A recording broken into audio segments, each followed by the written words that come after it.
നാളെ ഇവിടെ ഡൽഹിയിൽ കേരളം ഒരു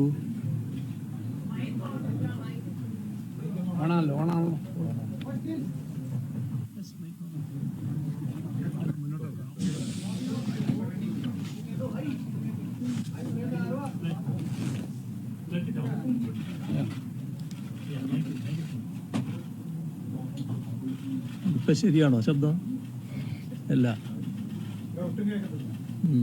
മൈക്കിനെന്തോ പ്രശ്നമുണ്ട്.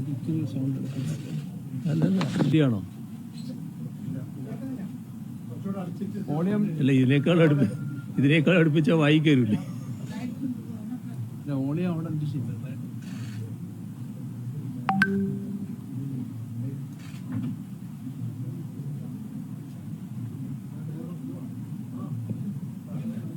ഇതിന്റെ ഓപ്പറേറ്റർക്ക് ഇനി എന്തെങ്കിലും ചെയ്യാനുണ്ടോ? അല്ലെങ്കിൽ മൈക്ക് മാറ്റുന്നതല്ലേ?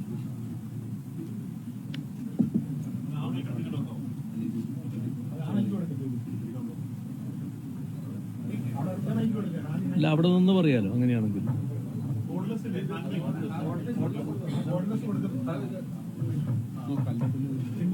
ഇത് ശരിയാണല്ലേ? അങ്ങനെയാണെങ്കിൽ ഞാൻ ചാരിയിരുന്ന് പറയാം. അതായത്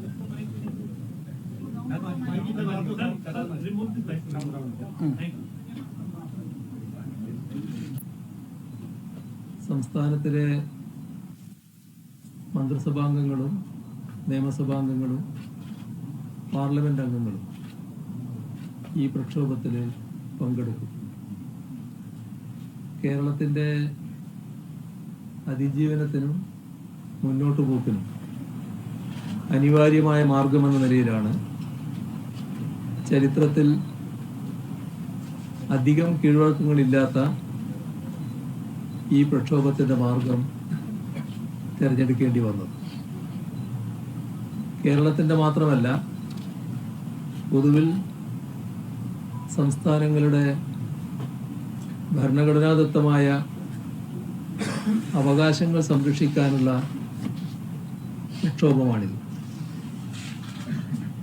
ഒരാളെയും തോൽപ്പിക്കുക എന്ന ലക്ഷ്യത്തോടെയല്ല ഈ സമരം. തോറ്റ് പിന്മാറുന്നതിന് പകരം അർഹതപ്പെട്ടത് നേടിയെടുക്കുക എന്ന ലക്ഷ്യമാണ് ഇതിനു പിന്നിൽ. രാജ്യമാകെ ഈ സമരത്തിന് പിന്തുണയുമായി കേരളത്തോടൊപ്പം നിലകൊള്ളുകയാണ്. അങ്ങനെ രാജ്യമാകെ കേരളത്തിനോടൊപ്പം അണിചേരുമെന്നാണ് ഞങ്ങൾ പ്രതീക്ഷിക്കുന്നത്.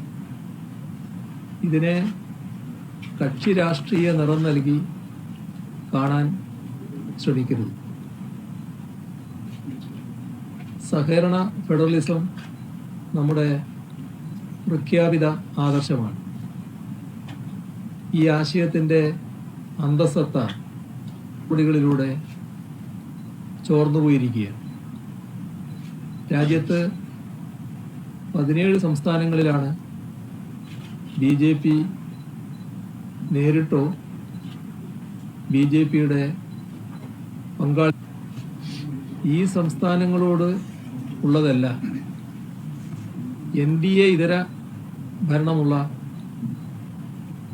സംസ്ഥാനങ്ങളോട് കേന്ദ്ര ഗവൺമെൻറ് സ്വീകരിക്കുന്ന നിലപാട്.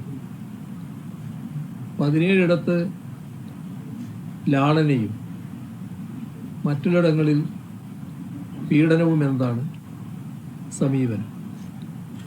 അത്തരം നടപടികൾക്കെതിരെയാണ് പ്രതീകാത്മകമായ പ്രതിരോധം ഉയർത്തുന്നത്.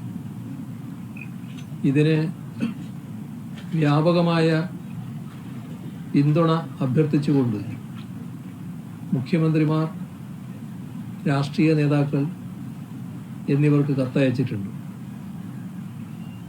രാജ്യത്തെ ജനങ്ങളുടെ പിന്തുണ അഭ്യർത്ഥിച്ചുകൊണ്ട് മുന്നോട്ട് വെക്കുന്ന പ്രധാന പ്രശ്നങ്ങൾ ചുരുക്കി പറയാനാണ് ഉദ്ദേശിക്കുന്നത്. കേരളം ധന ഉത്തരവാദിത്വ നിയമം പാസാക്കിയ സംസ്ഥാനമാണ്.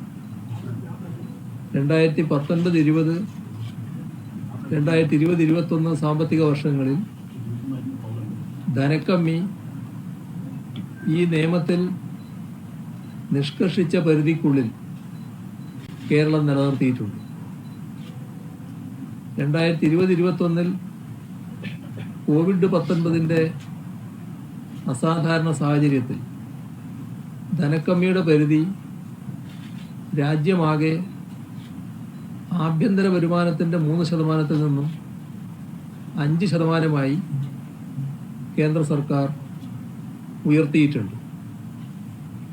നിയമപ്രകാരം തന്നെ സംസ്ഥാനത്തിനുള്ള അവകാശങ്ങൾ നിലനിൽക്കെയാണ് കേന്ദ്ര ധനമന്ത്രാലയം ചില പുതിയ നിബന്ധനകൾ അടിച്ചേൽപ്പിച്ചത്. 2022 മാർച്ച് 31 കേന്ദ്ര ധനമന്ത്രാലയം ഇത് സംബന്ധിച്ച് ചില നിർദ്ദേശങ്ങൾ അയച്ചു. സംസ്ഥാന സർക്കാർ നികുതിയുടെ നിശ്ചിത വിഹിതം നൽകുന്ന സ്ഥാപനങ്ങൾ എടുക്കുന്ന വായ്പകൾ ആകെ സംസ്ഥാന സർക്കാരിൻ്റെ വായ്പകളായി കണക്കാക്കുമെന്നാണ് അതിലെ ഉള്ളടക്കം.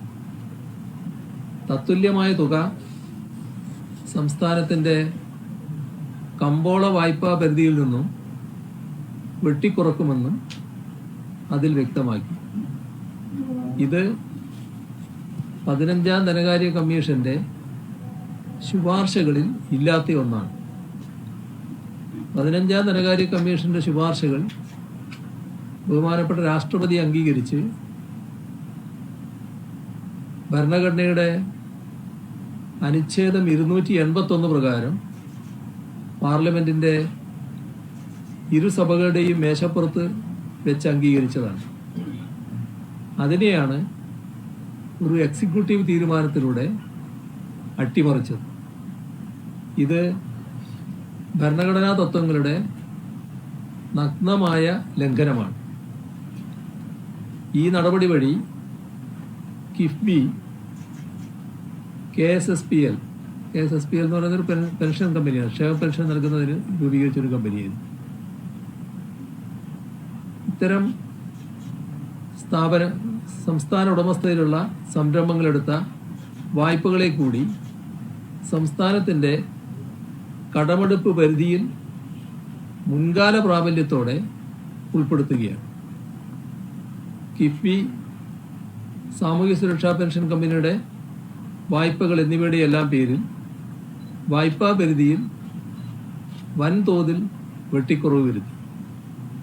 2021-22 സാമ്പത്തിക വർഷത്തിൽ മാത്രം 12,000-ഓളം രൂപയാണ് വെട്ടിക്കുറച്ചത്. അടുത്ത സാമ്പത്തിക വർഷങ്ങളിലും ഈ വെട്ടിക്കുറവ് തുടരുകയാണ്. നടപ്പു വർഷത്തിൽ 7,000 കോടി രൂപയുടെ വെട്ടിക്കുറവാണ് ഉണ്ടായിട്ടുള്ളത്. സംസ്ഥാനത്തിന് അനുവദനീയമായ കടമെടുപ്പ് പരിധിയിൽ പബ്ലിക് അക്കൗണ്ടിൽ നിന്നുള്ള തുകകളെ കൂടി ഉൾപ്പെടുത്തി വെട്ടിച്ചുരുക്കലുകൾ 2017 മുതൽ മുൻകാല പ്രാബല്യം നൽകി കേന്ദ്രം നടപ്പിലാക്കി വരികയാണ്. ഇതിൽ തന്നെ പബ്ലിക് അക്കൗണ്ടിലെ അവസാന വർഷത്തെ കണക്കെടുത്താൽ തുകയിൽ കുറവ് വരും. ഇത് കണ്ടുകൊണ്ട് 3 വർഷത്തെ കണക്കിൻ്റെ ശരാശരി എടുത്താണ് കണക്കാക്കിയിട്ടുള്ളത്. ഇത് വായ്പയുടെ വലിപ്പം വർദ്ധിപ്പിച്ച് കടമെടുപ്പ് പരിധി കുറക്കുന്നതിന് വേണ്ടി ചെയ്തതാണ്. ഏതു വിധേനയും കേരളത്തെ ബുദ്ധിമുട്ടിക്കാം എന്ന നിർബന്ധ ബുദ്ധിയാണ് ഇവിടെ കാണാൻ കഴിയുന്നത്. ഈ വിധം പബ്ലിക് അക്കൗണ്ടിലുള്ള പണം പൊതുകടത്തിൽപ്പെടുത്തിയത് മൂലം 12,000 കോടി രൂപയാണ് സംസ്ഥാനത്തിൻ്റെ കടമെടുപ്പ് പരിധിയിൽ നിന്നും വെട്ടിക്കുറച്ചത്. സംസ്ഥാന കടമെടുപ്പ് പരിധി നിശ്ചയിക്കാനുള്ള ഭരണഘടനാപരമായ അധികാരം കേന്ദ്ര സർക്കാരിനില്ല. ഇല്ലാത്ത അധികാരങ്ങൾ പ്രയോഗിച്ചാണ് ഭരണഘടനാ വിരുദ്ധവും ധനക്കമ്മീഷന്റെ നിലപാടിന് വിരുദ്ധവുമായ ഈ നടപടികൾ കൈക്കൊണ്ടിട്ടുള്ളത്. അടിസ്ഥാന സൗകര്യ വികസനത്തിന് ആക്കം കൂട്ടാനും ആരോഗ്യം, വിദ്യാഭ്യാസം, പാർപ്പിടം തുടങ്ങിയ പൗരന്മാരുടെ മൗലിക അവകാശങ്ങൾ കാര്യക്ഷമമായി സംരക്ഷിക്കാനും ആവശ്യമായ നിക്ഷേപം കൊണ്ടുവരുന്നതിനാണ് സംസ്ഥാന സർക്കാർ കേരള അടിസ്ഥാന സൗകര്യ നിക്ഷേപ നിധി ബോർഡ് കിഫ്ബിയെ ശാക്തീകരിക്കുന്നത്. 84,454 കോടി രൂപയുടെ പ്രവർത്തനങ്ങൾക്കാണ് കിഫ്ബി ഇതുവരെ സംസ്ഥാനത്ത് അനുമതി നൽകിയിട്ടുള്ളത്. എന്നാൽ കേന്ദ്ര സർക്കാർ കിഫ്ബി ലാഭകരമല്ലാത്ത നിക്ഷേപങ്ങൾ നടത്തുന്നു എന്ന നിലപാടാണ് എടുക്കുന്നത്. കൊച്ചി ബാംഗ്ലൂർ വ്യവസായ ഇടനാഴി, ഗിഫ്റ്റ് സിറ്റി ഇതുപോലെയുള്ള കാര്യങ്ങൾക്ക് സംസ്ഥാനത്ത് വലിയ വികസനം സാധ്യമാക്കുന്ന പദ്ധതികളുടെ ഭാഗമായുള്ള ഭൂമി ഏറ്റെടുക്കലിനായി 16,108 കോടി രൂപ ചെലവാക്കുന്നതും ഇതേ കിഫ്ബി മുഖേനയാണ്. കൊച്ചി വാട്ടർ മെട്രോ, കെ-ഫോൺ തുടങ്ങിയ വൻകിട പദ്ധതികളിലെല്ലാം കിഫ്ബിയുടെ നിക്ഷേപമുണ്ട്. കൊച്ചി വാട്ടർ മെട്രോ വിജയകരമായി കമേഴ്സ്യൽ ഓപ്പറേഷൻ നടത്തുകയാണ്. ദീർഘകാല ലാഭം ലക്ഷ്യമാക്കി പ്രവർത്തിക്കുന്ന കിഫ്ബിക്കെതിരെ ഇക്കാര്യങ്ങൾ മറച്ചുവെച്ചാണ് വലിയ കുപ്രചരണം നടത്തുന്നത്. 2016 LDF സർക്കാർ അധികാരത്തിൽ വരുമ്പോൾ സാമൂഹ്യക്ഷേമ പെൻഷൻ 600 രൂപയായിരുന്നു. ഇന്നത് 1,600 രൂപയാണ്. സംസ്ഥാന സർക്കാർ വിതരണം ചെയ്യുന്ന 5 ഇനം സാമൂഹ്യ സുരക്ഷാ പെൻഷൻ ഇനങ്ങളിലായി 60 ലക്ഷം ഗുണഭോക്താക്കളാണുള്ളത്. സാധാരണ ജനങ്ങളെ സംബന്ധിച്ചിടത്തോളം കൈത്താങ്ങായ സാമൂഹ്യക്ഷേമ പെൻഷനുകൾ വിതരണം മുടങ്ങാതെ നടപ്പാക്കുന്നതിനായി രൂപീകരിച്ച പെൻഷൻ കമ്പനിയുടെ പ്രവർത്തനത്തിനായി എടുക്കുന്ന വായ്പയും സംസ്ഥാന സർക്കാരിൻ്റെ കടപരിധിയിൽ കേന്ദ്ര സർക്കാർ ഉൾപ്പെടുത്തിയിരിക്കുകയാണ്.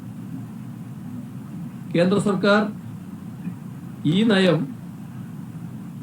ജനവിരുദ്ധതയുടെ മറ്റൊരു ഉദാഹരണമായിട്ട് മാത്രമേ കാണാനാവൂ.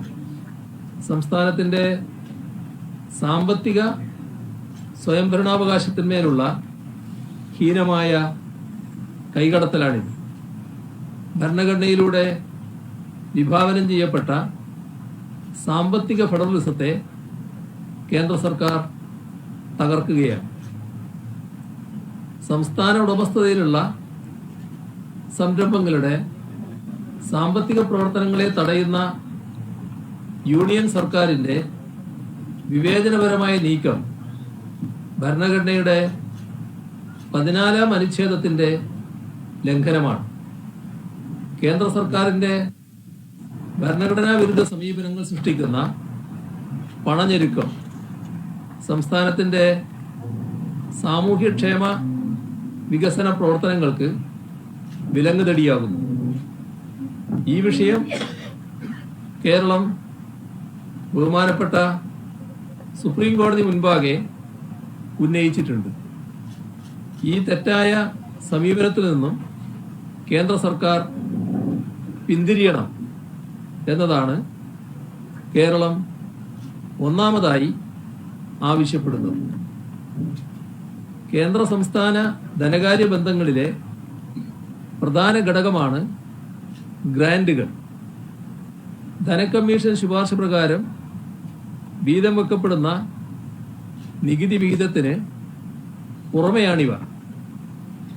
ഗ്രാന്റുകളിൽ കേന്ദ്രാവിഷ്കൃത പദ്ധതികളിലെ ഗ്രാന്റ് സുപ്രധാനമാണ്. സംസ്ഥാന വിഷയങ്ങളിലാണ് മിക്ക കേന്ദ്രാവിഷ്കൃത പദ്ധതികളും നടപ്പിലാക്കപ്പെടുന്നത്.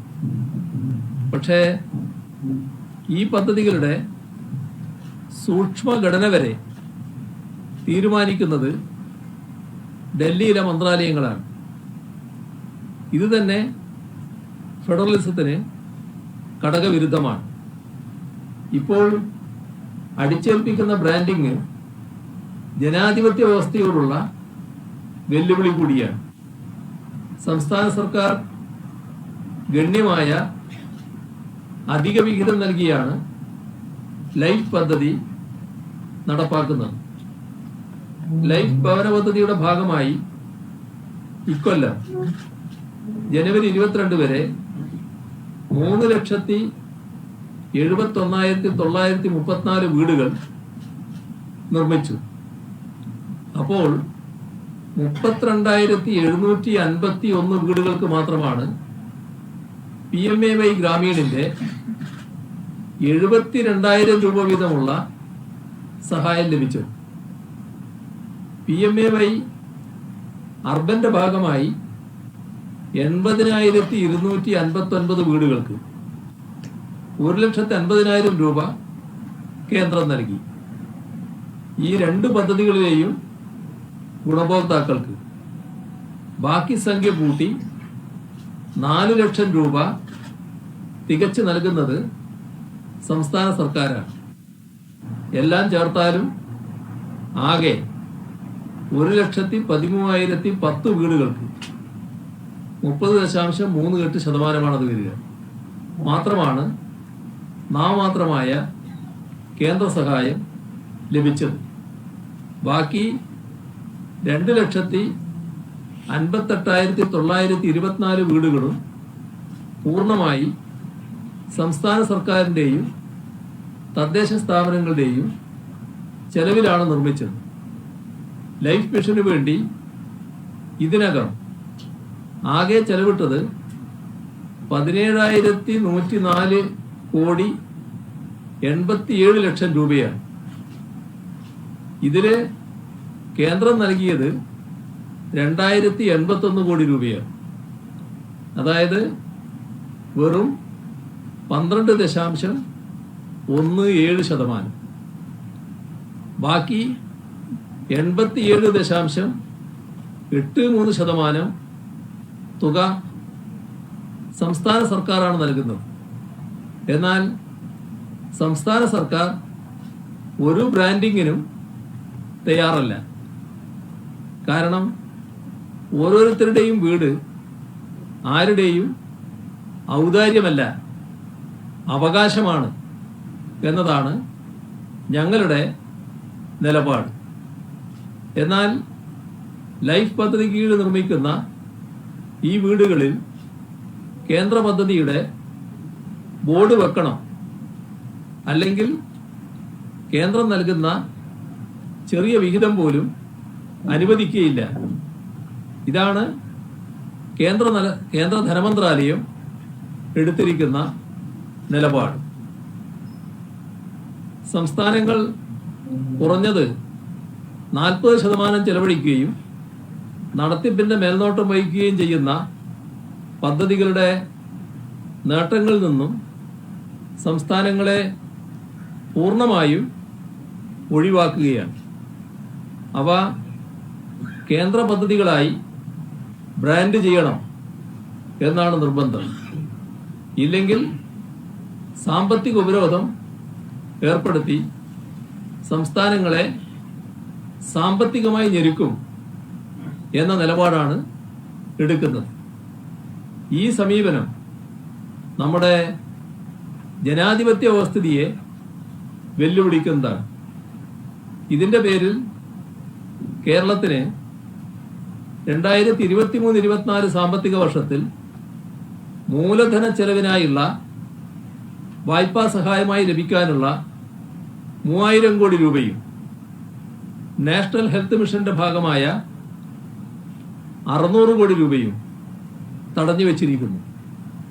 നിസ്സാര കാരണങ്ങൾ പറഞ്ഞ് UGC ശമ്പള പരിഷ്കരണം നടപ്പാക്കിയതിനുള്ള 750 കോടി രൂപ ഗ്രാന്റുകൾ തടഞ്ഞുവെച്ചു. കേന്ദ്ര നിർദ്ദേശപ്രകാരം ശമ്പള പരിഷ്കരണം നടപ്പാക്കി കൊടുത്തു തീർത്ത പണമാണ് ഇങ്ങനെ മുടക്ക് ന്യായം പറഞ്ഞ് തടഞ്ഞത്. ഗ്രാന്റുകളും മറ്റും ധനകാര്യ കമ്മീഷന്റെ ധനസഹായത്തിന്റെ 20% താഴെ മാത്രമേ വരൂ. 80% നികുതി വിഹിതമാണ്. 10ാം ധനകാര്യ കമ്മീഷന്റെ കാലത്ത് അത് ഡിവിസിബിൾ പൂളിന്റെ 3.8% അത് 14ാം ധനകാര്യ കമ്മീഷൻ കാലത്ത് 2.5% കുറഞ്ഞു. 15ാം ധനകാര്യ കമ്മീഷന്റെ കാലത്ത് വീണ്ടും കുറഞ്ഞു, 1.9%. സംസ്ഥാനങ്ങൾ തമ്മിൽ പ്രതിശീർഷ വരുമാനത്തിൽ ഉൾപ്പെടെ വലിയ അന്തരം നിലനിൽക്കുന്നു. ജനസംഖ്യാ വർധനയുടെ കാര്യത്തിലും ഇതുണ്ട്. വലിയ സാമ്പത്തിക ചെലവ് സഹിച്ച് കേരളമടക്കം നേടിയ നേട്ടങ്ങൾ ഇന്ന് നികുതി വിഹിതത്തിൽ തിരിച്ചടിക്ക് കാരണമാകുന്ന ദുരവസ്ഥയായി മാറുന്നു. പ്രതിശീർഷ വരുമാനം കുറഞ്ഞതും അധിക ജനസംഖ്യയുള്ളതുമായ സംസ്ഥാനങ്ങൾക്ക് അർഹിക്കുന്ന പരിഗണന നൽകണം. ജനസംഖ്യാ നിയന്ത്രണം സാധ്യമാക്കിയ കേരളം പോലുള്ള സംസ്ഥാനങ്ങളുടെ നികുതി വിഹിതത്തെ ക്രമാതീതമായ കുറവിൽ നിന്നും സംരക്ഷിക്കുകയും വേണം. ഇതുവഴി മാത്രമേ കേരളത്തിന് പുതുതലമുറ വികസന പ്രശ്നങ്ങളെ നേരിടാൻ കഴിയുകയുള്ളൂ. അതല്ലെങ്കിൽ സംസ്ഥാനം ഇതുവരെ നേടിയ നേട്ടങ്ങൾ ശിക്ഷയായി മാറുന്ന അവസ്ഥ വരും. ഇത് മനസ്സിലാക്കിയുള്ള സമീപനം കേന്ദ്ര സർക്കാരിന്റെയും ധനകാര്യ കമ്മീഷനുകളുടെയും ഭാഗത്തു നിന്നും ഉണ്ടാകണം. ഈ ആവശ്യം കേരളം ശക്തമായി ഉന്നയിക്കുകയാണ്.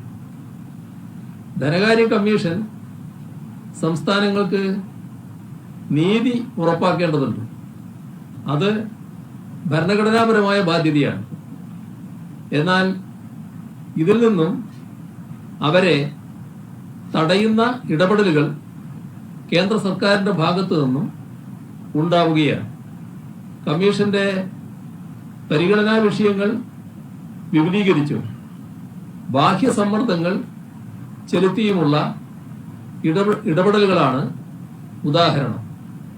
ഇത് ഫെഡറൽ വ്യവസ്ഥയെ തകർക്കുമെന്ന കാര്യത്തിൽ സംശയമില്ല. 15ാം ധനകാര്യ കമ്മീഷന്റെ പരിഗണനാ വിഷയങ്ങളിലും മാനദണ്ഡങ്ങളിലും കൈകടത്തി കേരളത്തിൽ ലഭിക്കേണ്ട അർഹതപ്പെട്ട തുക നിഷേധിക്കുന്നതായിരുന്നു കേന്ദ്ര സർക്കാർ സമീപനം. BJP സർക്കാർ വന്ന ശേഷം 2011 ജനസംഖ്യ മാനദണ്ഡമാക്കാൻ നേരത്തെ 1971 സെൻസസ് ആയിരുന്നു മാനദണ്ഡമായി എടുത്തതെങ്കിൽ ധനകാര്യ കമ്മീഷനോട് ആവശ്യപ്പെട്ടത് കാരണം നികുതി വിഹിതത്തിന്റെ കാര്യത്തിൽ സംസ്ഥാനങ്ങൾ തമ്മിലുള്ള അന്തരം വർദ്ധിച്ചു. ഇവിടെ ഓർക്കേണ്ട കാര്യം, BJP സർക്കാർ വന്ന ശേഷമാണ് 2011 ജനസംഖ്യ മാനദണ്ഡമാക്കുന്നത്. നേരത്തെ അത് 1971 സെൻസസ് ആയിരുന്നു മാനദണ്ഡം. അപ്പോ ജനസംഖ്യാ നിയന്ത്രണം ഫലപ്രദമായി നടപ്പാക്കിയ സംസ്ഥാനത്ത് ജനസംഖ്യ കുറഞ്ഞത് അത് കൃത്യമായി നടപ്പാക്കിയതിന്റെ പേരിൽ ഒരു ശിക്ഷയായി മാറുന്ന അവസ്ഥയാണ് ഉണ്ടായത്. ഇത് സംസ്ഥാനങ്ങൾ തമ്മിലുള്ള അന്തരം വല്ലാതെ വർദ്ധിക്കുന്നതിന് ഇടവരുത്തിയിരിക്കുകയാണ്. കൈവരിച്ച നേട്ടങ്ങൾ കേരളമടക്കമുള്ള സംസ്ഥാനങ്ങൾക്ക് തിരിച്ചടിയായി മാറുന്ന നിലയും വന്നിരിക്കുന്നു. ഇതിനു പുറമെ കേന്ദ്ര വരുമാനത്തിൻ്റെ 1/3 സെസ്സുകളും സർചാർജുകളുമാക്കുക വഴി സംസ്ഥാനങ്ങളുടെ വയറ്റത്തടിക്കുക കൂടിയാണ് കേന്ദ്ര സർക്കാർ ചെയ്തിട്ടുള്ളത്. സംസ്ഥാനങ്ങൾക്കുള്ള കേന്ദ്ര നികുതി വിഹിതം 41% 15ാം ധനക്കമ്മീഷൻ നിശ്ചയിക്കുകയുണ്ടായി. എന്നാൽ കേന്ദ്ര വരുമാനത്തിൻ്റെ 1/3 ഇപ്പോൾ കഴിഞ്ഞ വർഷം 28.1% സെസ്സും സർചാർജുമായി മാറ്റി. 2014-15 ഇത് വെറും 10%. അപ്പോൾ 14-15 10% സെസ്സും സർചാർജും കഴിഞ്ഞ വർഷമായപ്പോൾ 28.1. അതിനാൽ തന്നെ സംസ്ഥാനങ്ങൾക്ക് വീതിച്ചു കൊടുക്കേണ്ട തുകയിൽ വലിയ കുറവ് വരുത്തിയിരിക്കുകയാണ്.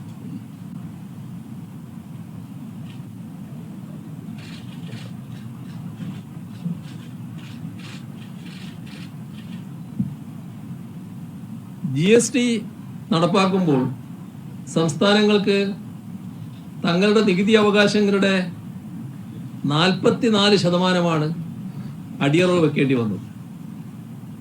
എന്നാൽ കേന്ദ്രത്തിന് നഷ്ടമായത് 28% നികുതി മാത്രമാണ്.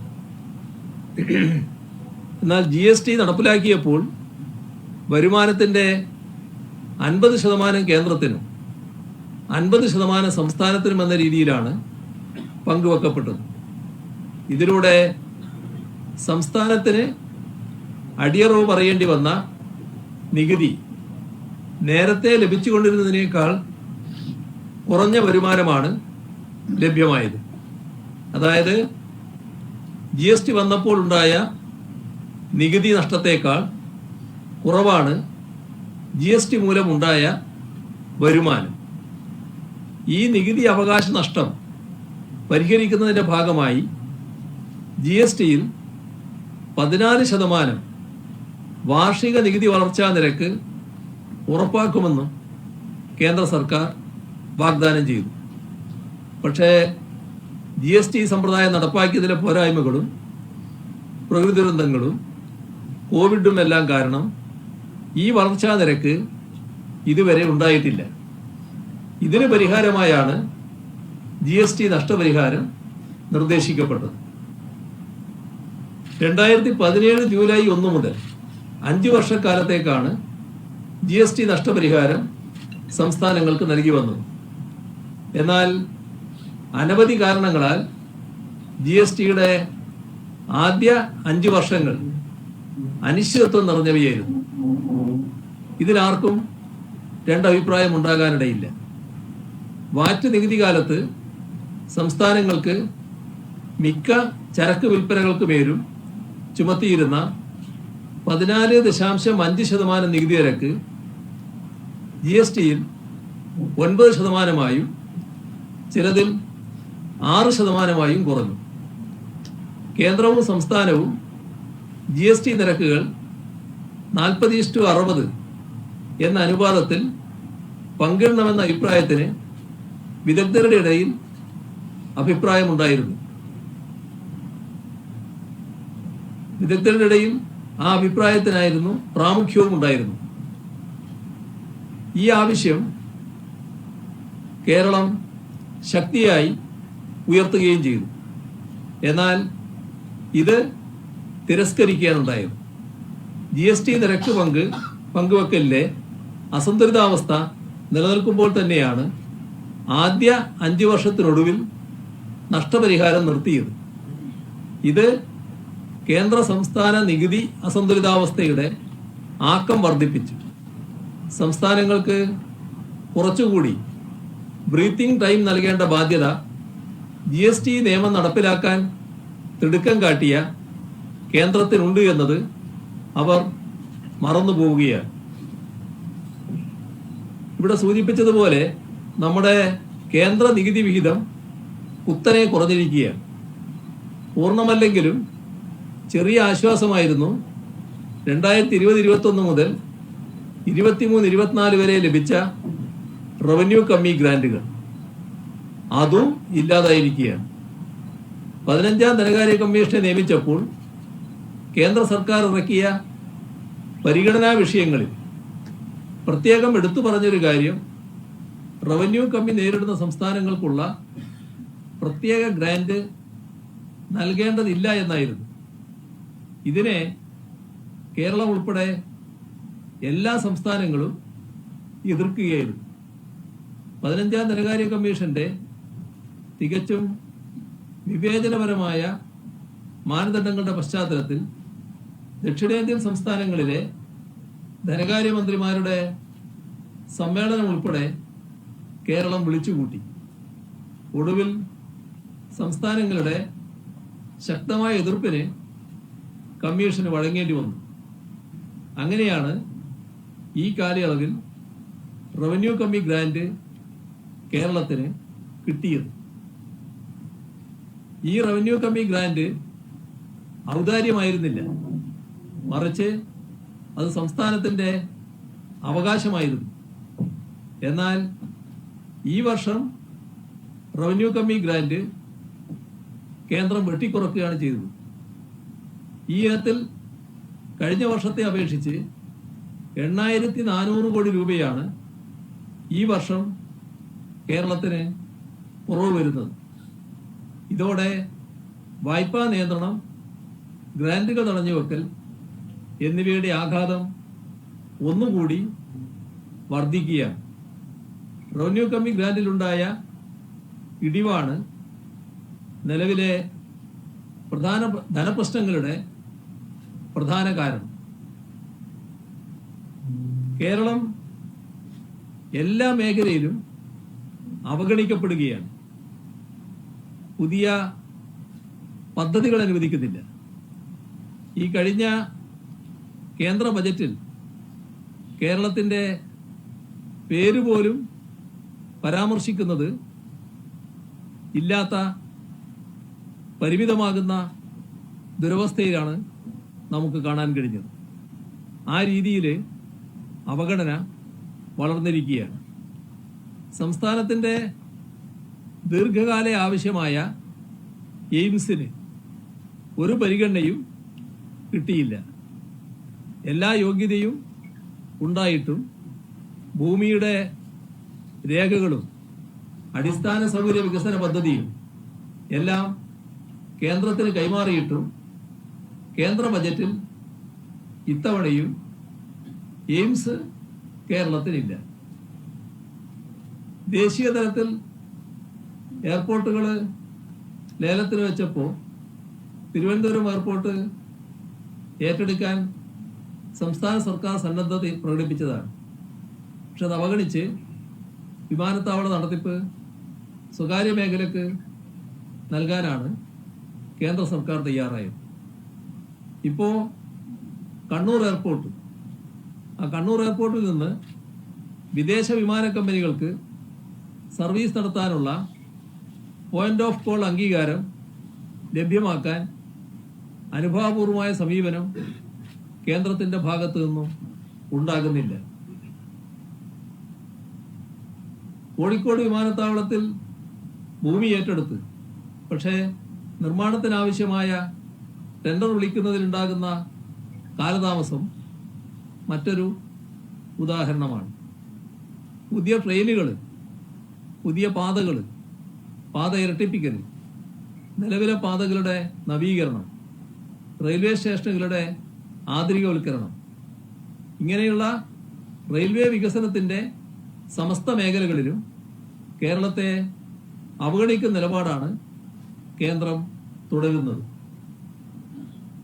സെമി ഹൈസ്പീഡ് റെയിൽ കോറിഡോറായ കെ റെയിലിന്, സിൽവർ ലൈൻ, സമാനമായ പദ്ധതികൾ രാജ്യത്തിന്റെ ഇതര ഭാഗങ്ങളിൽ കേന്ദ്ര സർക്കാർ പ്രോത്സാഹിപ്പിക്കുകയാണ്. എന്നാൽ കേരളത്തോട് മാത്രം കടുത്ത വിവേചനം കാട്ടുന്നു. കേരളത്തിലെ കുടുംബാരോഗ്യ കേന്ദ്രങ്ങളുടെ പേര് ആയുഷ്മാൻ ആരോഗ്യ മന്ദിർ എന്നാക്കി മാറ്റിയില്ലെങ്കിൽ കേന്ദ്ര സഹായം നിഷേധിക്കുമെന്നാണ് കേന്ദ്ര സർക്കാർ നിലപാടെടുത്തിട്ടുള്ളത്. കേരളത്തിലെ പ്രാഥമിക ആരോഗ്യ കേന്ദ്രം, സാമൂഹ്യാരോഗ്യ കേന്ദ്രം, താലൂക്ക് ആശുപത്രി, ജില്ലാ ആശുപത്രി തുടങ്ങിയവയുടെ പേരാണ് മാറ്റേണ്ടത്. സമീപകാലത്ത് ആർദ്രം മിഷന്റെ ഭാഗമായി പ്രാഥമിക ആരോഗ്യ കേന്ദ്രങ്ങൾ കുടുംബാരോഗ്യ കേന്ദ്രങ്ങളായി.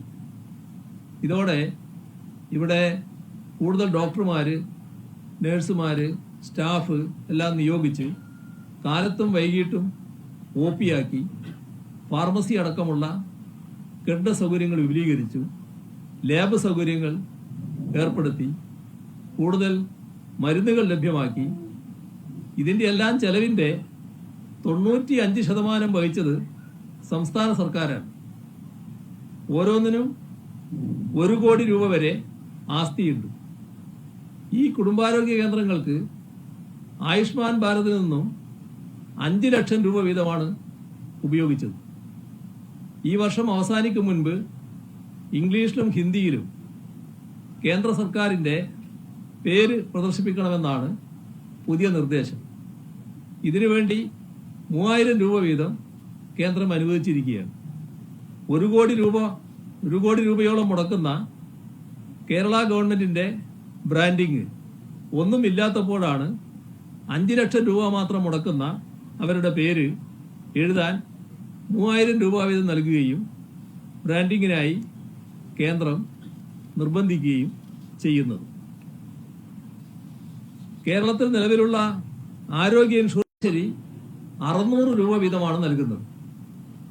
എന്നാൽ കേരള സർക്കാർ 42 ലക്ഷം ഗുണഭോക്താക്കൾക്ക് ഇൻഷുറൻസ് നൽകുന്നുണ്ട്. ശരാശരി ചെലവാക്കുന്നത് 2800 രൂപ വീതം. ഇതാണ് കാര്യം. പക്ഷേ ആയുഷ്മാൻ ഭാരത് കാരുണ്യ ഇൻഷുറൻസ് പദ്ധതി ആ പേര് പോലും പറ്റില്ല എന്നാണ് കേന്ദ്രത്തിന്റെ നിലപാട്. എന്തു വേണം? പേരിൽ നിന്നും കാരുണ്യ എന്ന വാക്ക് നീക്കം ചെയ്യണം. ഇതാണ് പിടിവാശി. സംസ്ഥാന സർക്കാർ വലിയ പങ്ക് വഹിച്ച് നടപ്പാക്കുന്ന പദ്ധതികളിൽ തീർത്തും ചെറിയ പങ്ക് മാത്രം വഹിക്കുന്ന കേന്ദ്ര സർക്കാരിന്റെ ഭാഗം പർവ്വതീകരിച്ച് കാണിക്കുക, അങ്ങനെയുള്ള കേന്ദ്ര സർക്കാരിന്റെ സ്വാർത്ഥ ലക്ഷ്യത്തോടെയുള്ള പ്രചാരത്തിന്റെ ഉപാധിയാക്കാൻ ഈ പദ്ധതിയെ കൂടി മാറ്റുക, ഇതാണ് ഈ നിർബന്ധമാണ് ഉണ്ടാകുന്നത്. ഇപ്പോൾ കേന്ദ്ര സർക്കാർ വിൽപ്പനയ്ക്ക് വെച്ച പൊതുമേഖലാ സ്ഥാപനമായ ഹിന്ദുസ്ഥാൻ ന്യൂസ് പ്രിന്റ് ഫാക്ടറിയാണ് സംസ്ഥാന ഗവൺമെന്റ് ലേലത്തിൽ പങ്കെടുത്ത് വിലക്ക് വാങ്ങി Kerala paper products limited KPPL എന്ന പേരിൽ വിജയകരമായി കോട്ടയത്ത് വെള്ളൂരിൽ ഇപ്പോൾ നടത്തി വരുന്നത്. അതോടൊപ്പം കേന്ദ്ര സർക്കാർ സ്വകാര്യവൽക്കരിക്കാൻ തീരുമാനിച്ച സംസ്ഥാനത്ത് പ്രവർത്തിച്ചിരുന്ന സംയുക്ത സംരംഭമായിരുന്ന ബെൽ ഇലക്ട്രിക്കൽ മെഷീൻ ലിമിറ്റഡിന്റെ ഏറ്റെടുക്കൽ നടപടികൾ പൂർത്തിയാക്കുകയും ചെയ്തിട്ടുണ്ട്. അപ്പോൾ അത് KEL എന്ന പേരിൽ പ്രവർത്തനം ആരംഭിച്ചു കഴിഞ്ഞിട്ടുണ്ട്. കേന്ദ്ര ഇറക്കുമതി നയം കാരണം ബുദ്ധിമുട്ടിലായ റബ്ബർ കർഷകരെ സഹായിക്കുന്ന ഒരു നടപടിയും ഉണ്ടാകുന്നില്ല. ഇങ്ങനെ അവഗണനയും ധനഞെരുക്കവും കേരളത്തെ സമരപാതയിൽ ഇറങ്ങാൻ നിർബന്ധിതമാക്കിയിരിക്കുകയാണ്. മറ്റൊരു പ്രധാന വിഷയം ഗവർണർ പദവിയുമായി ബന്ധപ്പെട്ടതാണ്. ഗവർണർമാർ എങ്ങനെ പ്രവർത്തിക്കരുത് എന്ന് നാം കണ്ടുകൊണ്ടിരിക്കുകയാണ്. സംസ്ഥാന നിയമസഭകളെ നോക്കുകുത്തികളാക്കുന്ന സാമ്രാജ്യത്വ കാലത്തെ റെസിഡന്റുമാരെ പോലെ പെരുമാറുകയാണ്. ഇതുമൂലം ഫെഡറലിസത്തെയും ജനാധിപത്യത്തെയും സംരക്ഷിക്കാൻ നിയമ പോരാട്ടങ്ങളും ജനകീയ പോരാട്ടങ്ങളും വേണ്ടിവരുന്നു. നിയമസഭ അംഗീകരിച്ച ബില്ലുകൾക്ക് അംഗീകാരം നൽകാതെയും വഴിയിൽ കുത്തിയിരിപ്പ് നടത്തിയുമുള്ള ഗവർണറുടെ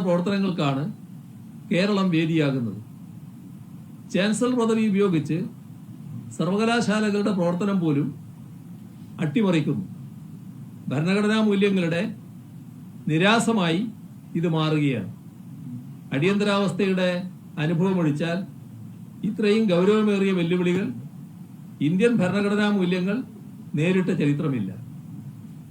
അവഗണനയുടെ അനേകം അനുഭവങ്ങളിലൂടെ കടന്നു പോകുമ്പോഴും ബദൽ മാർഗങ്ങൾ ഉയർത്തി അതിജീവനത്തിന് കേരളം ശ്രമിക്കുകയാണ്.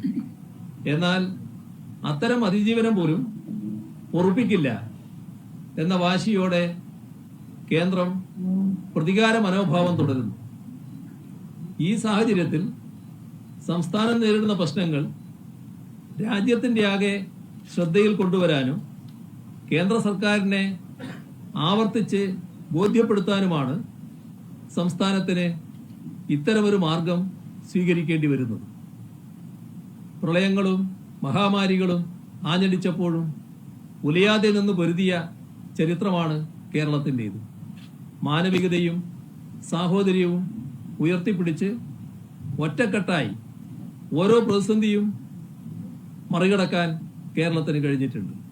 രാജ്യത്തിന് തന്നെ അഭിമാനകരമായ അനവധി നേട്ടങ്ങളും സ്വന്തമാക്കാനായി. നീതി ആയോഗിന്റെ ദേശീയ മൾട്ടി ഡൈമെൻഷണൽ ദാരിദ്ര്യ സൂചികയിൽ കുറവ് ദാരിദ്ര്യമുള്ള സംസ്ഥാനം, നീതി ആയോഗ് തയ്യാറാക്കിയ സുസ്ഥിര വികസന സൂചിക പ്രകാരം രാജ്യത്ത് ഒന്നാമത്തെ സംസ്ഥാനം, 2021 പബ്ലിക് അഫയേഴ്സ് ഇൻഡെക്സിൽ 1-ാം സ്ഥാനം, കേന്ദ്ര വിദ്യാഭ്യാസ മന്ത്രാലയത്തിന്റെ മികവിന്റെ സൂചികയിൽ 1-ാം സ്ഥാനം, നീതി ആയോഗിന്റെ ആരോഗ്യ സൂചികയിൽ 1-ാം സ്ഥാനം, ഏറ്റവും കൂടുതൽ സൗജന്യ ചികിത്സ നൽകിയ സംസ്ഥാനത്തിനുള്ള കേന്ദ്ര സർക്കാരിന്റെ ആരോഗ്യമന്ത്രൻ പുരസ്കാരം, ഇന്ത്യ ടുഡേ നടത്തിയ ഹാപ്പിനെസ് ഇൻഡെക്സ് സർവേയിൽ 1-ാം സ്ഥാനം തുടങ്ങി അസംഖ്യം നേട്ടങ്ങൾ കേരളം കഴിഞ്ഞ 8 വർഷ കാലയളവിൽ സ്വന്തമാക്കി. എന്നാൽ മികവിൽ നിന്നും കൂടുതൽ മികവിലേക്ക് പോകാൻ കേരളത്തെ പിന്തുണക്കുന്നതിന് പകരം ആ മുന്നേറ്റത്തിന് തടസ്സങ്ങൾ സൃഷ്ടിക്കാനാണ് കേന്ദ്ര സർക്കാർ ശ്രമിക്കുന്നത്. പ്രളയങ്ങളുടെയും മഹാമാരിയുടെയും ഘട്ടങ്ങളിൽ അർഹമായ സഹായങ്ങൾ ലഭ്യമാക്കുന്നതിന് പകരം ആവശ്യങ്ങളോട് മുഖം തിരിക്കുക മാത്രമല്ല, അവയ്ക്ക് തടസ്സങ്ങൾ സൃഷ്ടിക്കുകയും ചെയ്തു എന്നതാണ് യാഥാർത്ഥ്യം. ഈ ഹൃദയശൂന്യതയോടുള്ള പ്രതിഷേധം കൂടിയാണ് നാളെ നടക്കുന്ന സമരം. ഇന്ത്യയുടെ ഐക്യവും ഭദ്രതയും കാത്തു സൂക്ഷിക്കാൻ ശക്തമായ കേന്ദ്രവും ശാക്തീകരിക്കപ്പെട്ട സംസ്ഥാനങ്ങളും അനിവാര്യമാണ്. ഈ വലിയ ലക്ഷ്യം മുൻനിർത്തിയുള്ള സുപ്രധാന ചുവടുവെപ്പാണ് ഡൽഹിയിൽ കേരളം സംഘടിപ്പിക്കുന്ന നാളത്തെ പരിപാടി. ഇതിന് ജനാധിപത്യ വിശ്വാസികളായ എല്ലാവരുടെയും അകമഴിഞ്ഞ സഹായവും സഹകരണവും പിന്തുണയും ഉണ്ടാകണമെന്ന് അഭ്യർത്ഥിക്കുന്നു. ഇത്രയുമാണ് ഇപ്പോ നിങ്ങളുടെ മുന്നിൽ പറയാനുള്ളത്. ഇന്നത്തെ രാഷ്ട്രീയ സമരത്തെ പറ്റി കേരളത്തിൽ നിന്നുള്ള കേന്ദ്രമന്ത്രിയായ പി മുരളീധരൻ പറഞ്ഞിരിക്കുന്നത് ഇതൊരു രാഷ്ട്രീയ നാടകമാണ്. നമ്മുടെ ധനമന്ത്രി കൂടെ ഉള്ളത് കൊണ്ട് ധനമന്ത്രി പറയുന്നതായിരിക്കും നല്ലത് അദ്ദേഹത്തിന് കൊടുക്കാൻ.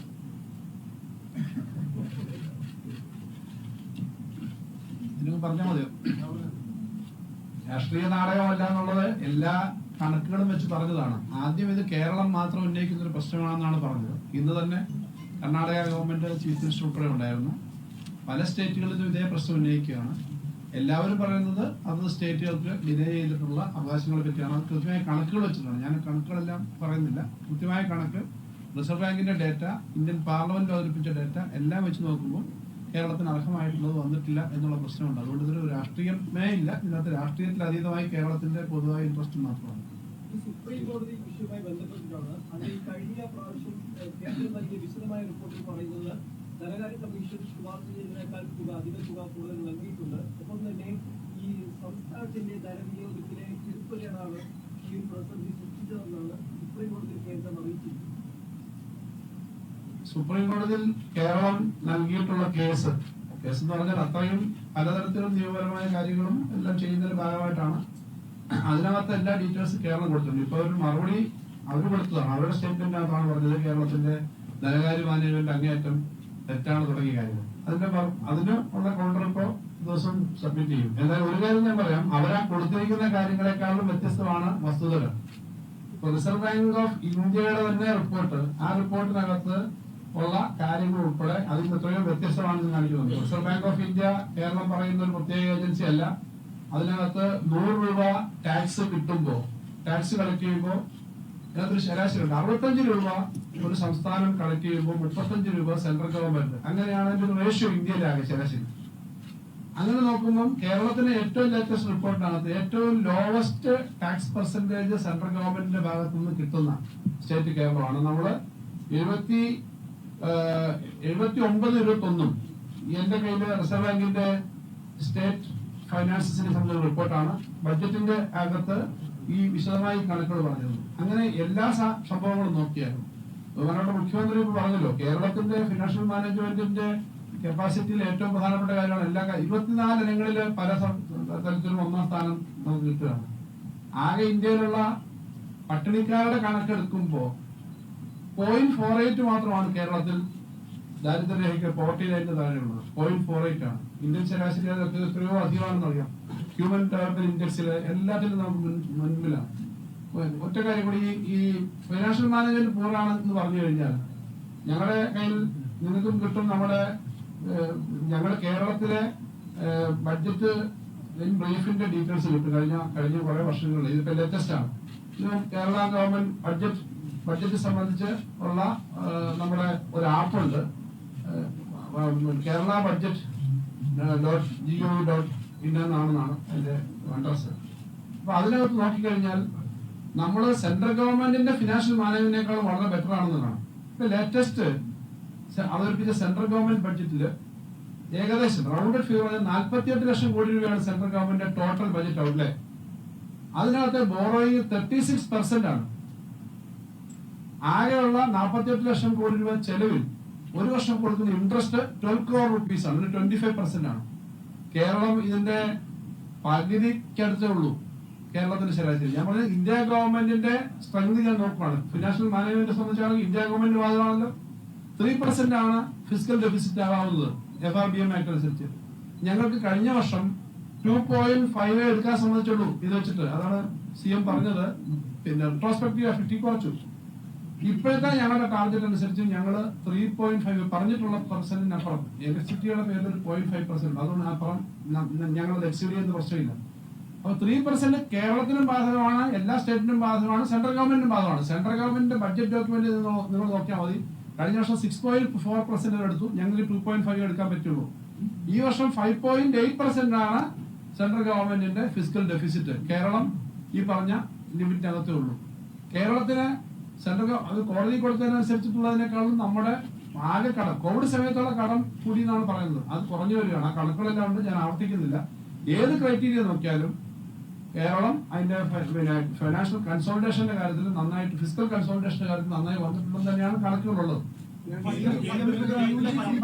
കർണാടക സമരമായിരുന്നു. കർണാടകത്തിന്റെ സമരത്തിൽ അവിടുത്തെ ഉപമുഖ്യമന്ത്രി അടക്കം കേരളത്തിന്റെ സമര ആവശ്യങ്ങളോട് അനുഭാവത്തോടെ സംസാരിച്ചു, പിന്തുണയും നൽകുന്ന സാഹചര്യം ഉണ്ടായി.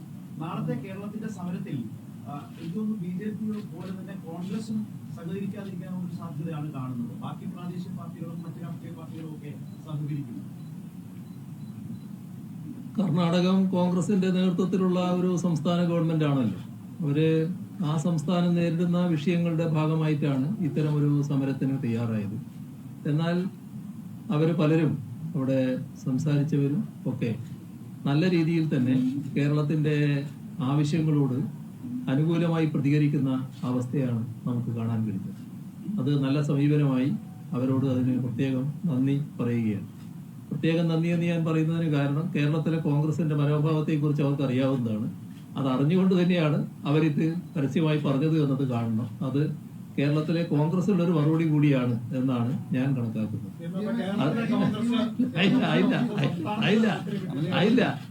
ഇത് തീർന്നില്ല. അപ്പൊ അതിന്റെ ഭാഗമായി കോൺഗ്രസ് ഇവിടെ പങ്കെടുക്കുക എന്ന് പറയുന്നത് സാധാരണഗതിയിൽ ഉണ്ടാകുമെന്ന് സംശയമാണ്. ഇപ്പോ നിങ്ങള് ഇതൊരു രഹസ്യമല്ല, നേരത്തെ എല്ലാവർക്കും അറിയാവുന്ന കാര്യമാണ്. ഈ സമരം തീരുമാനിക്കുന്നതിന് മുൻപ് ആദ്യമായി ആലോചിക്കുന്നത് അവരുമായാണ്, പ്രതിപക്ഷവുമായാണ്. പ്രതിപക്ഷ നേതാവിനെയും ഉപനേതാവിനെയും വിളിച്ചാണ് ഈ കാര്യം ആദ്യം ചർച്ച ചെയ്യുന്നത്. അപ്പോൾ അവര് ഞങ്ങൾ ആലോചിച്ചിട്ട് മറുപടി പറയാം എന്ന് പറഞ്ഞു. അപ്പം പക്ഷേ അവരുടെ മറുപടി നിഷേധ രൂപത്തിലാണ് വന്നത്. അതിനുശേഷമാണ് ഞങ്ങൾ മറ്റാലോചനകൾ തന്നെ നടത്തുന്നത്. അത്രയും ജനാധിപത്യപരമായ രീതിയായിരുന്നു ഞങ്ങൾ സ്വീകരിച്ചത്. ഒരു തരത്തിലും മനസ്സിലാക്കാൻ കഴിയാത്തൊരു കാര്യമാണ് ഇതുപോലൊരു കാര്യത്തിൽ എന്തുകൊണ്ട് സഹകരിക്കുന്നില്ല എന്നുള്ളത്. അപ്പോഴേക്കും ഞങ്ങൾ ഗാർഗയെ ക്ഷണിച്ചുകൊണ്ടുള്ള കത്തടക്കം അയച്ചിരുന്നു. അപ്പോൾ അദ്ദേഹവും ചിലപ്പോൾ വരാതിരിക്കുന്നത് ഇവരുടെ സമ്മർദ്ദം മൂലമായിരിക്കാനാണ് സാധ്യത. മറ്റാളുകൾ പലരും ഇതിൽ പങ്കെടുക്കാൻ തന്നെയാണ് പോകുന്നത്. സ്വാഭാവികമായും ഞങ്ങൾ എല്ലാ മുഖ്യമന്ത്രിമാർക്കും ഇതിന്റെ BJP ഇതര മുഖ്യമന്ത്രിമാർക്കെല്ലാം ഇതുമായി ബന്ധപ്പെട്ടുള്ള കത്തുകൾ അയച്ചിട്ടുണ്ട്. പലരും ഇതിൽ പങ്കെടുക്കുക തന്നെ ചെയ്യും എന്നാണ് ഞങ്ങൾ പ്രതീക്ഷിക്കുന്നത്. CM പറഞ്ഞ UGC-യുമായി ബന്ധപ്പെട്ട വിഷയത്തിൽ നമ്മൾ ഗ്രാന്റ് കിട്ടിയാൽ മതി. നമ്മുടെ വാദം എത്രത്തോളം വാസ്തവമാണ്? UGC-യുടെ കാര്യത്തിൽ നമ്മൾ വേണ്ട രേഖകൾ കൊടുത്തിട്ടില്ലെന്നാണ് കോടതിയിൽ കൊടുത്തിട്ട് രേഖകൾ ഉൾപ്പെടെ പറയുന്നത്. അത് വാസ്തവത്തിൽ ഇപ്പൊ വാദത്തിന് വേണ്ടി പറയുന്ന രേഖകളായിരിക്കും. നമ്മൾ അവിടുന്ന് ഇത് സംബന്ധിച്ച് കൊടുക്കണമെന്ന് പറഞ്ഞാൽ അവര് പറഞ്ഞ റെസീപ്റ്റ്സ്, ആ റെസീപ്റ്റ്സ് കൊടുത്തു. എന്നിട്ട് അത് ഓൺലൈനായിട്ട് അയച്ചത് കിട്ടിയില്ല എന്ന് പറഞ്ഞിട്ട് വീണ്ടും അത് അയക്കുക കൂടാതെ നമ്മളെ അതിന്റെ ആ മേഖലയിലെ ചുമതലയുള്ള കൊളീജിയറ്റ് എഡ്യൂക്കേഷൻ ഡയറക്ടർ അവർ വന്ന് നേരിട്ട് കൂടെ കൊടുത്തതാണ്. ഇത് ആ സമയത്തൊന്നും പറഞ്ഞില്ല. ഈ സമയത്ത് ഇപ്പോഴാണ് കേസിന്റെ സമയം വരുമ്പോഴാണ് ഇങ്ങനെ പറയുന്നത്. UGC-യോടൊക്കെയുള്ള സമീപനം ഏറ്റവും ലേറ്റസ്റ്റ് ബഡ്ജറ്റ് നോക്കിയാൽ അറിയാം. 60% കട്ട് ചെയ്യുകയും ചെയ്തു ഉള്ള ബഡ്ജറ്റ്. ഞാൻ പറഞ്ഞത് കൊടുക്കാതിരുന്നിട്ട് നമ്മൾ ഈ കാര്യങ്ങൾ കൊടുത്തെന്ന് ഒരിക്കലും പറഞ്ഞിട്ടില്ല. ഈ സമയത്താണെന്ന് പറയുന്നത്, ഈ കേസിന്റെ സമയത്താണ്. അതായത് നമ്മൾ ആ കാര്യങ്ങൾ കൊടുത്തിട്ട് അവർ പറഞ്ഞതനുസരിച്ചിട്ട് കാര്യങ്ങൾ പേപ്പർ കൊടുത്തിട്ടുണ്ടെന്നുള്ളതാണ് അവിടെ പലതവണ സംസാരിച്ചിട്ടുള്ളത്. ഇപ്പോഴത്തെ GST-യുടെ കാര്യത്തിനകത്ത് പലപ്പോഴും നിങ്ങൾ വാർത്ത കൊടുക്കുന്നത് GST കോമ്പൻസേഷൻ കിട്ടിയില്ല എന്നുള്ള കാര്യം കേരളം ഇപ്പോൾ ഉന്നയിക്കുന്നില്ല. ഇപ്പോഴത്തെ കണക്കനുസരിച്ച് കേരളത്തിന് മിക്കവാറും GST കോമ്പൻസേഷൻ കിട്ടിയിട്ടുണ്ട്. 5 വർഷമേ കോമ്പൻസേഷൻ ഉള്ളൂ. ഇപ്പൊ ഏറ്റവും ഒടുവിൽ AG-യുടെ റിപ്പോർട്ട് കൊടുത്ത് ഞങ്ങൾ അതിന്റെ എല്ലാ സ്റ്റേറ്റുകളും സെറ്റിൽ ചെയ്യണമായിരുന്നു. കേരളവും AG-യുടെ കണക്ക് കൊടുത്തു. ഇന്ന് ആ സെറ്റിൽമെന്റിന്റെ ഫൈനൽ കണക്കും വന്നിട്ടുണ്ട്. അത് കിട്ടിയില്ല എന്ന് ഞങ്ങൾ പറഞ്ഞില്ല. ഇന്നത്തെ കണക്കനുസരിച്ച് ഇന്ന് ലെറ്റർ വന്നിട്ടുണ്ട്. നമ്മുടെ ഏറ്റവും 5 വർഷക്കാലത്തെ ഏറ്റവും അവസാനം വരെയുള്ള AG-യുടെ റിപ്പോർട്ട് അവർ അംഗീകരിച്ച് ഞങ്ങൾക്ക് തരാനുള്ള ബാലൻസ്, ഞങ്ങൾക്ക് അക്കൗണ്ട് അനുസരിച്ച് തരാനുള്ള ബാലൻസ് എല്ലാം കംപ്ലീറ്റ് ചെയ്തിട്ടുണ്ട്. അപ്പം കോമ്പൻസേഷന്റെ കാര്യത്തിൽ തന്നിട്ടില്ല എന്നുള്ളത് അല്ല. അത് നേരത്തെ ഒരു 2 വർഷം മുമ്പ് 8,000 12,000 ഒക്കെ തരാനുണ്ടായിരുന്നു. ഇപ്പം ആ കോമ്പൻസേഷൻ പീരീഡ് കഴിഞ്ഞു. കോമ്പൻസേഷൻ പീരീഡ് നീട്ടണം എന്നുള്ള ആവശ്യം എല്ലാവരും ഉന്നയിച്ചു. കാരണം GST വന്നതിന് ശേഷം സ്റ്റേറ്റുകൾക്ക് ആകെ നഷ്ടമാണ്. പ്രത്യേകിച്ചും പ്രളയവും കോവിഡും ഒക്കെ വന്നതിന്റെ ആ നഷ്ടം നമുക്ക് തീർന്നിട്ടില്ല. അതുകൊണ്ട് GST കോമ്പൻസേഷന്റെ കാര്യത്തിനകത്ത് കഴിഞ്ഞ ദിവസങ്ങളിൽ വന്ന വാർത്ത പോലെ കോമ്പൻസേഷന്റെ കാര്യത്തിലല്ല തർക്കം. കോമ്പൻസേഷൻ നീട്ടുന്നതും ഈ വലിയ നഷ്ടം ഞങ്ങൾക്ക് എല്ലാ സ്റ്റേറ്റിനും 16% റവന്യൂ ന്യൂട്രലായിട്ട് 16%, 100-ൽ 14 രൂപ കിട്ടിക്കൊണ്ടിരുന്നത് ഇപ്പൊ 100-ൽ 11 ആയിട്ടുണ്ട്. ഇങ്ങനെയൊക്കെയുള്ള ഒത്തിരി പ്രശ്നങ്ങളുണ്ട്. പലപ്പോഴും അത് വിശദീകരിച്ചിട്ടുള്ളതാണ്. അതാണ് GST സംബന്ധിച്ച വിഷയം. പ്രധാനമന്ത്രി നരേന്ദ്രമോദി ഇന്നും അടുത്ത 5 വർഷം കൂടി ഭരിക്കാൻ പോകുന്നു. കർണാടകം പറയുന്നത് ഇങ്ങനെ പോയാൽ ഈ പോരാട്ടം തുടരേണ്ടി വന്നാൽ ഒരു സമ്മതം അലയൻസ് വേണ്ടി വരും എന്നുള്ളതാണ്. അതിനെക്കുറിച്ച് CM-ന്റെ നിലപാടെന്നാണ്. രണ്ടാമത് ഈ വീടുകളുടെ ബ്രാൻഡിങ്ങിന്റെ പ്രശ്നം പറഞ്ഞു. അതൊരു ഔദാര്യമല്ല എന്നും പറഞ്ഞു. ഇങ്ങനെയാണെങ്കിൽ കേരളത്തിലത്തെ എല്ലാ കല്യാണത്തിലുള്ള ഒരു പ്രവണത MP-മാരുടെയും MLA-മാരുടെയും വികസന ഫണ്ട് എന്ന് പറഞ്ഞ് സ്കൂൾ ബസ്സിലും സ്കൂളിന്മേലും ഒക്കെയും വെറ്റിഷന്റേലും ലാമ്പ് പോസ്റ്റും ഒക്കെ എഴുതി വെക്കുന്ന രീതി, അത് ഒഴിവാക്കാനായിട്ട് കേരളം മാതൃകയാണ്. അല്ല, രണ്ടാമത്തത് പിന്നെ പറയാ. ഈ ആദ്യത്തെ കാര്യത്തിൽ നമ്മുടെ രാജ്യത്തിന്റെ അനുഭവത്തിൽ നാം കാണേണ്ടത്, രാജ്യത്തിന്റെ ഭാവിയെ കുറിച്ച് ചിന്തിക്കുന്ന എല്ലാവരും ഈ നില തുറന്നുകൂടാ എന്ന് കാണുകയാണ്. അതീവ ഗൗരവമായി നമ്മുടെ രാജ്യം നിലനിന്നു പോകണം എന്നാണ് എല്ലാവരും ആഗ്രഹിക്കുന്നത്. രാജ്യത്തിന്റെ മതനിരപേക്ഷതയും ഫെഡറലിസവും എല്ലാം കൂടുതൽ ശക്തമായി മുന്നോട്ട് പോകണമെന്ന് ആഗ്രഹിക്കുക. അപ്പൊ അത് BJP-യുടെ ഒരു തുടർ ഭരണം വന്നാൽ വലിയ ആപത്ത് ഇതിനെല്ലാം സംഭവിക്കും. ഇപ്പൊ തന്നെ സംഭവിച്ചുകൊണ്ടിരിക്കുന്നു. അത് പരിഹരിക്കാനാവാത്ത രീതിയിലുള്ള ഒരു അവസ്ഥയിലേക്ക് എത്തിപ്പോകും എന്നുള്ള ആശങ്ക രാജ്യത്താകെയുണ്ട്. ആ ഒരു സാഹചര്യത്തിൽ നമ്മുടെ രാജ്യത്ത് BJP-യുടെ ഗവൺമെന്റ് തുറന്നു വരാനുള്ള ഒരു സാഹചര്യവും ഇല്ല എന്നാണ് നാം കാണേണ്ടത്. ഈ കഴിഞ്ഞ നിയമസഭാ തെരഞ്ഞെടുപ്പുകളിൽ ഉണ്ടായ പരാജയത്തിന്റെ അടിസ്ഥാനം അത് കോൺഗ്രസ് കാണിച്ചിട്ടുള്ള കുറച്ചൊരു വിവേകമില്ലായ്മയുടെ ഭാഗം കൂടിയാണ്. നല്ല വിവേകത്തോടെ സംസ്ഥാനങ്ങളിലെ യാഥാർത്ഥ്യങ്ങൾ പരിഗണിച്ചുകൊണ്ട് സംസ്ഥാന തലത്തിലുള്ള കൂട്ടുകെട്ട് ഫലപ്രദമായി നടപ്പാക്കാൻ കഴിഞ്ഞാൽ എല്ലാ മതനിരപേക്ഷ ശക്തികളെയും ഒന്നിച്ചു നിർത്തി BJPക്കെതിരെ അണിനിരക്കാൻ തയ്യാറുള്ള മുഴുവൻ ആളുകളെയും സഹകരിപ്പിച്ചു പോയാൽ നല്ല രീതിയിൽ ഈ പറയുന്ന BJPയുടെ പരാജയം ഉറപ്പാക്കാൻ കഴിയുമെന്നുള്ളത് തന്നെയാണ് നില. അതാണ് രാജ്യം പൊതുവിൽ ആഗ്രഹിക്കുന്നത്. അപ്പോൾ ആ കാര്യത്തിൽ വേറെ ആശങ്ക ഉണ്ടാകേണ്ടതായിട്ടില്ല. രണ്ടാമത്തെ കാര്യം, അത് രണ്ടും രണ്ടാണ്. അത് നമ്മുടെ പൊതുവിലെ ആളുകൾ ഒരു പദ്ധതിക്ക് പണം ചെലവിടുമ്പോൾ ആ പണം ചെലവിട്ടതിന്റെ ഭാഗമായിട്ട് കക്ഷി രാഷ്ട്രീയ വ്യത്യാസം ഇല്ലാതെ തന്നെ എല്ലാവരും അത് കാണിക്കുന്നു. ഇന്ന വകയുള്ളതാണ് ഈ പദ്ധതി. അത് പൊതുവായിട്ടുള്ളതാണ്. ആ പൊതുവായിട്ടുള്ളതിൽ വലിയ പ്രശ്നം ഇല്ല എന്ന് പറയാമെങ്കിൽ ഇതൊരാള് താമസിക്കുന്ന വീട്, ആ വീട്ടിലേക്ക് അയാൾ ചെന്ന് കയറുമ്പോൾ ഇതെന്റെ വീടല്ല, ഇതൊരു ഔദ്യോഗികം കിട്ടിയ വീടാണ് എന്ന് വരുന്നത് അദ്ദേഹത്തിന്റെ അഭിമാനത്തെ ക്ഷതപ്പെടുത്തലാണ്, അഭിമാനത്തെ മുറിക്കലാണ്. അത് പാടില്ല എന്നുള്ളതാണ് സംസ്ഥാന ഗവൺമെന്റ് നിലപാട്. അതിനോട് യോജിക്കാൻ കഴിയില്ല എന്നുള്ളത് തന്നെയാണ് സംസ്ഥാനങ്ങൾ. ഏത്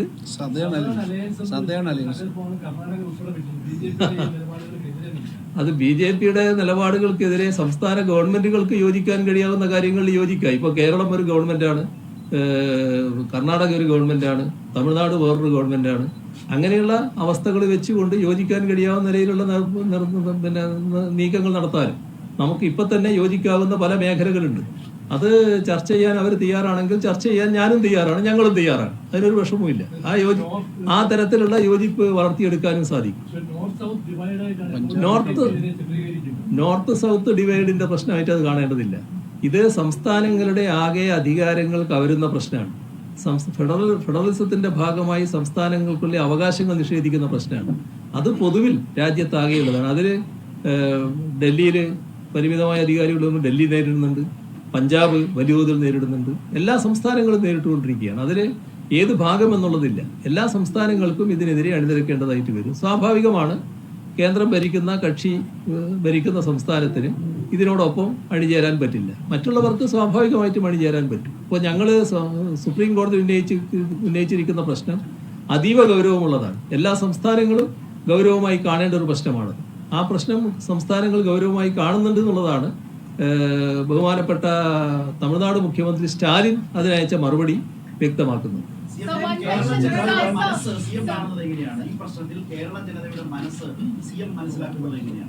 ഏത് പ്രശ്നത്തിൽ? ഈ പ്രശ്നങ്ങൾ നിരന്തരം പറഞ്ഞുകൊണ്ടിരിക്കുന്ന ഈ ധനപ്രതിസന്ധിയുടെ പ്രശ്നമുണ്ടല്ലോ, അത് കേരള ജനത എങ്ങനെ മനസ്സിലാക്കുന്നു? സിഎമ്മിന്റെ ഒരു calculation.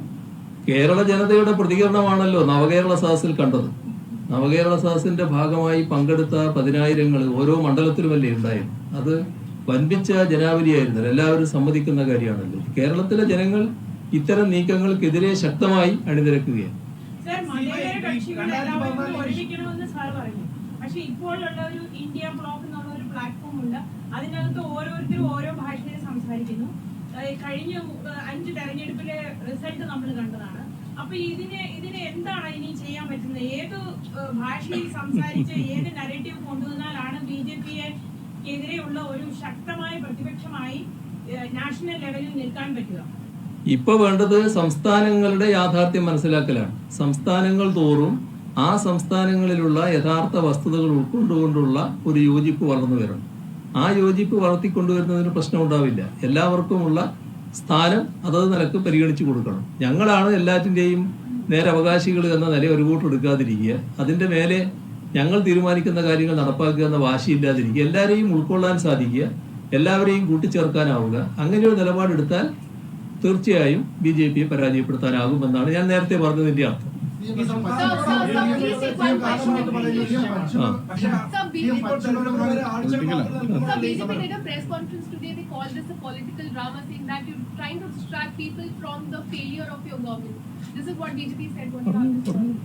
The same question I answered earlier. This is not a political drama, and if it was a political drama, then why the many states are coming like with the same demand? And we fought. We started actually for last some years. We were saying about the reduction of arbitrary reduction of central the resources which is collected from the state of Kerala and many other states, and it is not distributed properly, and there is a sharp decline in the distribution. And now the latest Reserve Bank report and other reports says that what we are saying is correct, and for that the genuine demand of the state and right of the state, we are raising this issue. Now, earlier we were only Kerala was there with the vocal demand. Then now many states are there, not only southern states. Karnataka came here, Tamil Nadu was saying same thing. Earlier Rajasthan was saying, Punjab was saying, then Delhi was saying, Bengal was saying. So the question is BJP government and non-BJP governments. So issue is very genuine, and if you look our report and data, it's not better to give many details. The statistics which you can see that it is much better than many of the states which they are saying. So that's Sir, do you think that India's existing federal structure? ചോദ്യങ്ങൾ ധാരാളമായി ഉണ്ടാകാം. 1 മണിക്കൂറായി, നമുക്ക് ഇവിടെ അവസാനിപ്പിക്കാം. എല്ലാവർക്കും നന്ദി.